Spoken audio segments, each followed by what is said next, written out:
Hello, dear fans, friends, and subscribers of Cricket Happenings. This is your host Ram, welcoming you to your Saturday edition of Cricket Happenings. I know it's a bit late in the day, but here I am talking about cricket once again. Well, before I start this, I would like to start this Cricket Happening show with a record, with a world record that was set in T20 history.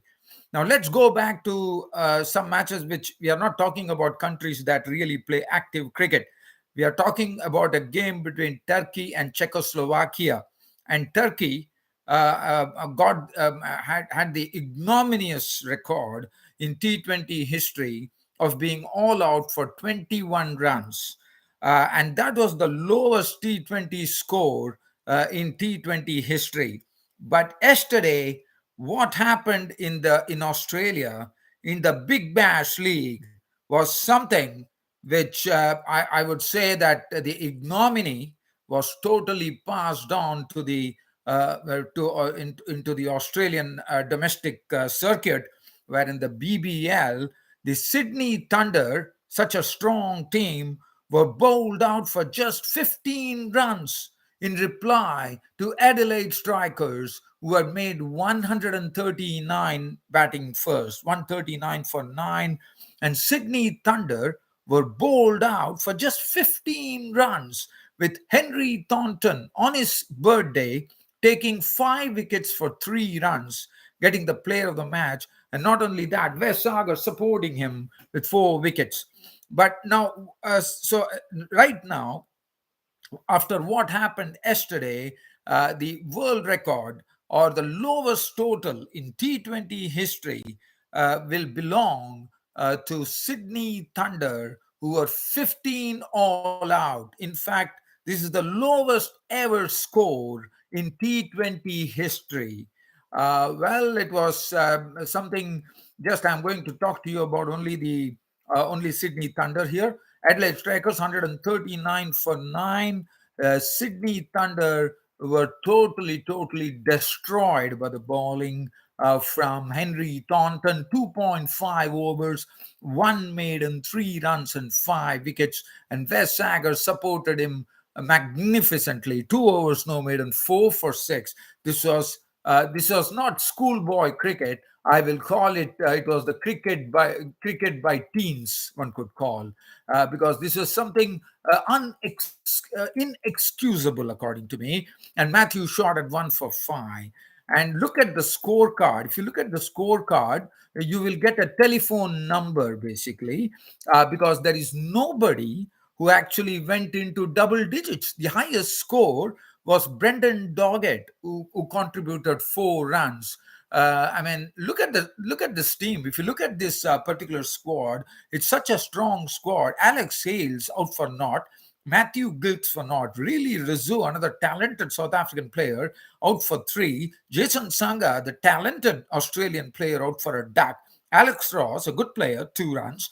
Daniel Sams out for 1. Oliver Davis out for 1. Chris Green was out for a duck. Gurinder Sandhu for naught. Doggett 4 was the highest scorer. Fazali Faruqi was not out on 1. Now, this is something that is, as I said, it's a world record in T20 history. So Turkey has been spared the ignominy now of holding the lowest T20 score. It stands in the name of Sydney Thunder.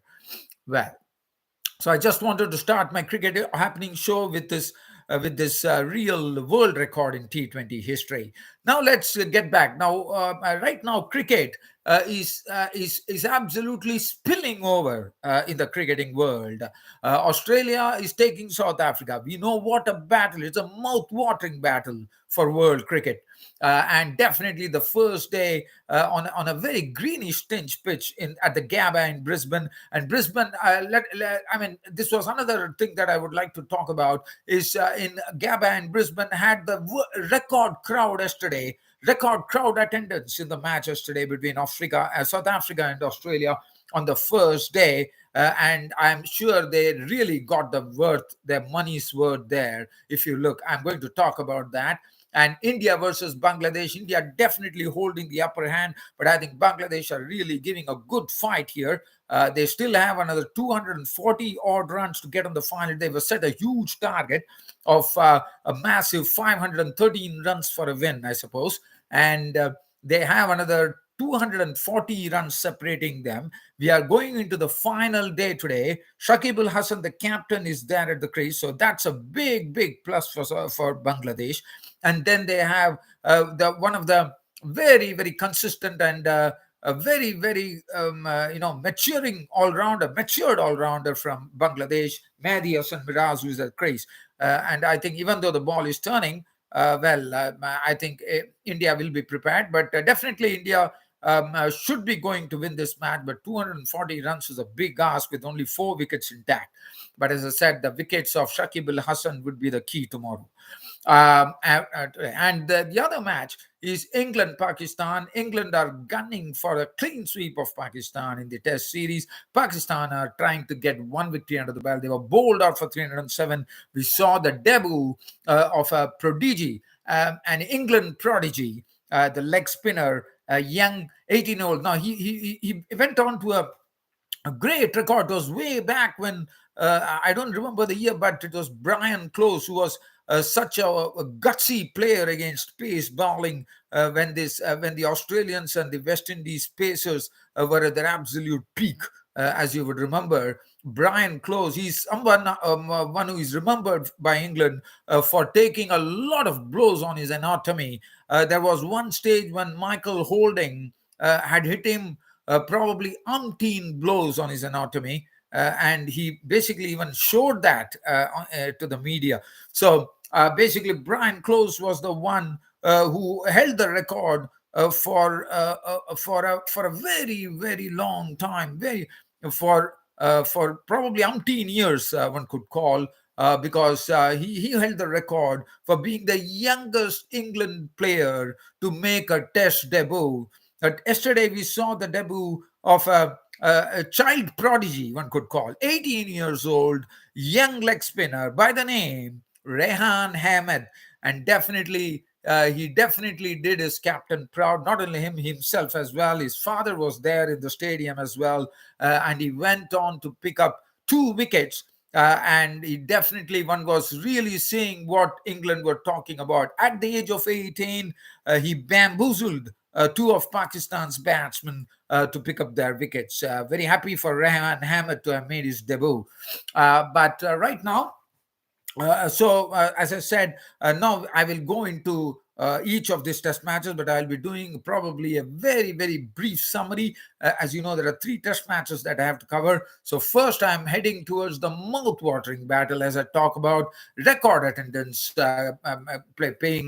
coming to the ground at the Gabba in Brisbane yesterday in the first match of the first day of the first test match between South Africa and Australia. And it was South Africa who were batting first. As I said, it was an absolutely greenish tinge pitch, as South Africa call it over there in South Africa. We call them the Green Mamba. And that's the greenish tinge pitch. And definitely, as I said, it provided ounces of entertainment to the attendance, to the crowd that had gathered to watch that particular match at the Gabba in Brisbane. If you look at the card there, in fact, Australians rolled out the South Africans for 152 runs. If you look at the board there, as I said, Dean Elgar definitely was struggling. He was gone for 3. He got a nick on to a ball which was going down the leg side from Mitchell Stark. And there was also some really good bounce. Certain balls were really rearing up. And Shari Larvi definitely showed a bit of his talent, but he was a victim for just 10 runs to the bowling of Bolland. 2 bound. Rassie Anderson was out for 5.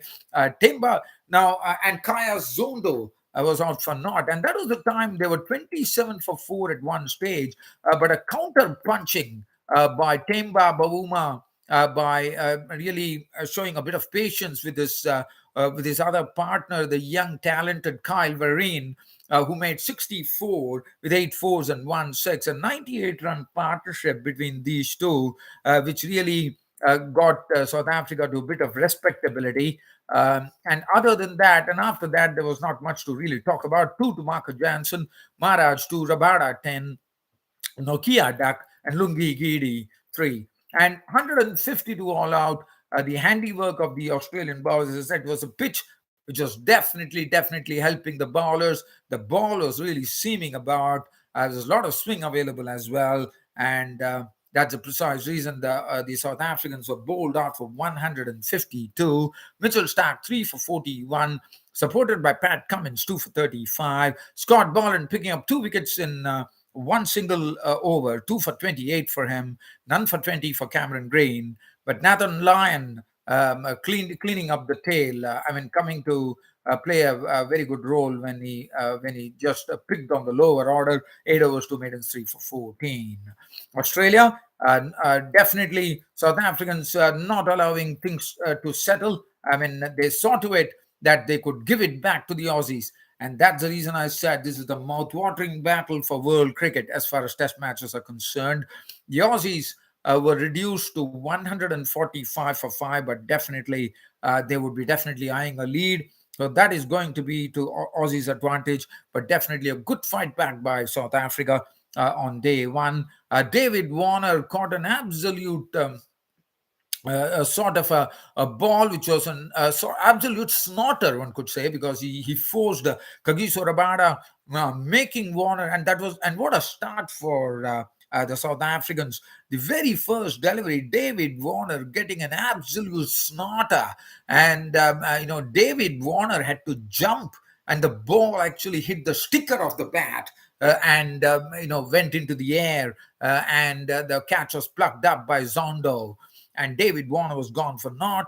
Usman Khwaja was out for 11, victim of Nokia. Labuschagne could not last much. He was a victim of the bowling of Jansen. So that was a big wicket for the South Africans.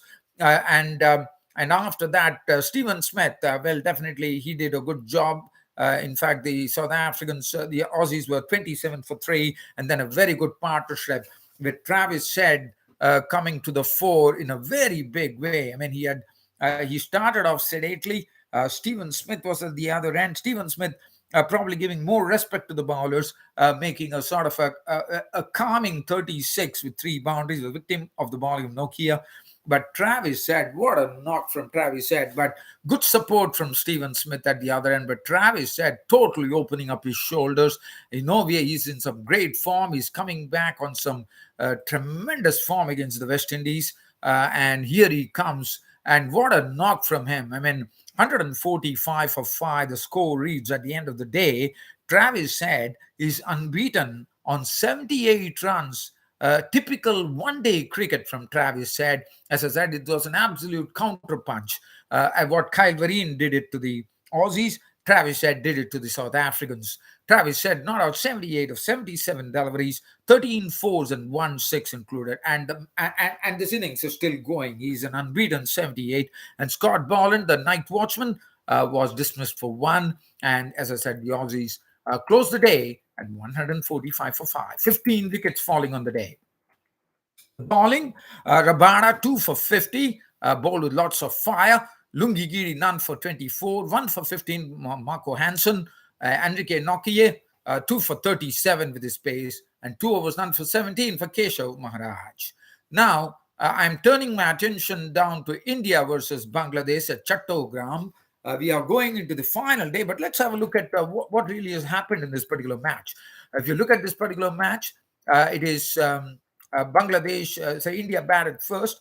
India taught at 404. Cheteshwar Pujara going on to make 90, but Shreyas Iyer was the other principal contributor, making 86 with 10 boundaries. But there was a big surprise packet when the Indian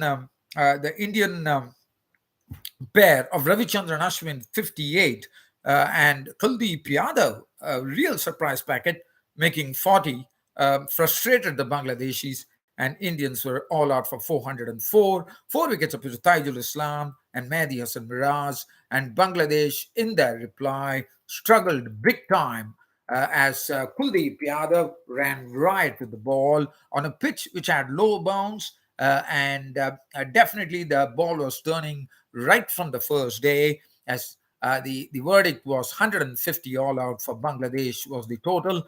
And as I said, Kuldeep Yadav ripping through the Bangladeshi lineup with figures of 16 overs, 6 maidens, 40 runs, and 5 wickets. 3 wickets for 20 for Mohammad Siraj, bowled excellently. 1 wicket apiece to Umesh Yadav and Akshar Patel. India taking a massive lead, deciding not to enforce the follow on and really attacking the Bangladeshi bowling to declare the innings closed at 258 for 2. With 2 centurions there. Shubman Gill getting his maiden test done, 110, 10 fours, 3 sixes, and Cheteshwar Pujara scoring his fastest century in Test cricket. His fastest century, I didn't say the fastest, because we know Cheteshwar Pujara is the rock of the Indian batting. Cheteshwar Pujara was not 102, 13, but this was his fastest century in his career. And 258 for 2 declared, which set Bangladesh a total of almost like 500, massive total of 513 runs to win. But time was not a constraint because they had 2 full days to make it. And Bangladesh, I have to give credit to one of the persons there. This was the man who actually made a ton against India in the tour game, and that's the precise reason. With someone injured, he got the nod, and what a knock from Zakir Hussain! It was his maiden Test ton on Test debut, and that is a great feeling. Zakir Hussain has shown that he has all the temperament, and he also can really play on good turning pitches. What a knock from him! 100 exactly with 13 fours and 1 6, getting company from his opening partner Najmul Hussain Shantau, who made 67 with 7 boundaries. And as I said, Bangladesh have done a very good job even chasing 513. They know the time was not a constraint at all. And now we go into the final day with Bangladesh today needing 241 runs to win the test against India. And right now they stand at 272 for 6. They have the big hope that Captain Shakib Al Hassan in the middle is not out on 40. He's played a bit aggressively there, 3 fours and 2 sixes inclusive of that. And giving him company is none other than Mehdi Hassan Miraj. And I'm sure Shakib Al Hassan is going to nurture Mehdi Hassan Miraj. And 241 runs. The ball is turning. Akshar Patel has taken 3 wickets, 1 wicket apiece to Ravichandran Ashwin, Umesh Yadav, and Kuldeep Yadav could pick up only 1 wicket. Now, so as I said, there is still some life in this match for Bangladesh. Let's wait and watch. So let's go to the Pakistan-England Test match today, the first day of the first Test match. And as expected, Ben Stokes was talking highly about Rehan Ahmed, the England prodigy, as I said, the 18 years old young prodigy by the name Rehan Ahmed. He made his debut and he made it count. And Pakistan were bowled out for 304 on the first day. And as I said, Rehan Ahmed, what a debut for him. He's someone who bowls a lot of googlies, 22 overs, 2 minutes, 2 for 89. He definitely tested the batsman there. And Mark Wood had 1 for 33, 4 for 140 for Jack Leach, 1 for 31 for Ollie Robinson. Joe Root had 1 for 7. He got a wicket of a very innocuous delivery, one could call a full toss.